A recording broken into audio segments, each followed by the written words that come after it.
So, I just wanted to get in front of my camera and share a few thoughts I had a couple of nights ago while I was watching the BBC's rather lovely biopic of Barbara Windsor. So the film is sort of framed from the perspective of the early 90s, where Barbara Windsor is doing one of a string of one-night theatre shows, and she's backstage at the theatre reflecting on her career and her life. And here's the slightly strange thing for me: she really did do those one-night theatre shows, and I know that because I was in them.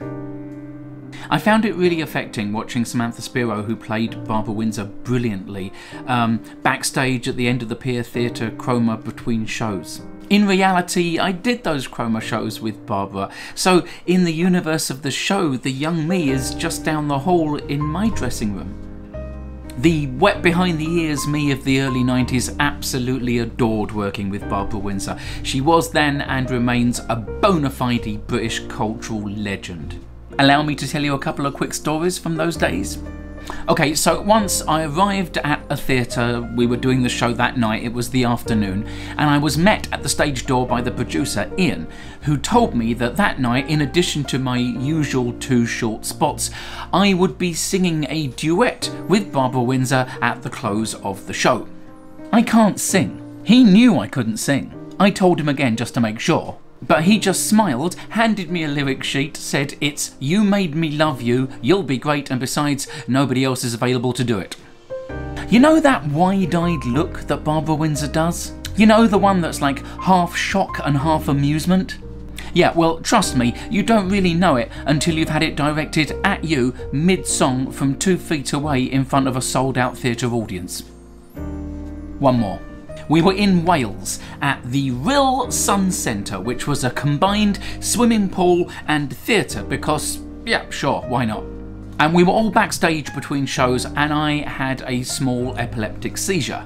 And I was coming out of it and starting to take care of myself, and Barbara was asking people what was wrong with me. And when she found out, she came to find me, took me by the hand, led me to her dressing room and laid me down on her sofa. And she sat next to the sofa on the floor holding my hand until I recovered. And I will absolutely never forget this act of kindness. These shows were just before she landed EastEnders and started a whole new chapter of being beloved by people everywhere. But I want to make one thing clear, something that the BBC film, excellent though it was, maybe didn't. When she was doing those strings of one-nighters in theatres, along with the ebullient and much missed Ian Liston, the fantastic Peter John, 2 nice songs from Michelle Summers, and the young me, I don't think she saw it as a step down. I think she just saw it as work. And it's worth remembering that it wasn't us selling out those theatres, it was her. We were touring in some of the country's biggest theatres, and she was selling them all out, 2 shows a day. And when she walked out on stage, they treated her like the bloody star she was. And every night she delivered, and she earned it all over again. So, here's to Babs. As per usual, if you enjoyed that, then please like the video and subscribe to my channel, and share it with anyone that you think also might like it. And if you want to support me, and if you live near London, well then you're in luck. My new monthly West End residency starts on the 26th of September. It's a one-man show with a socially distanced audience, and I would love to see you there. For more information about that, click the link below. Thanks a lot. See you next time.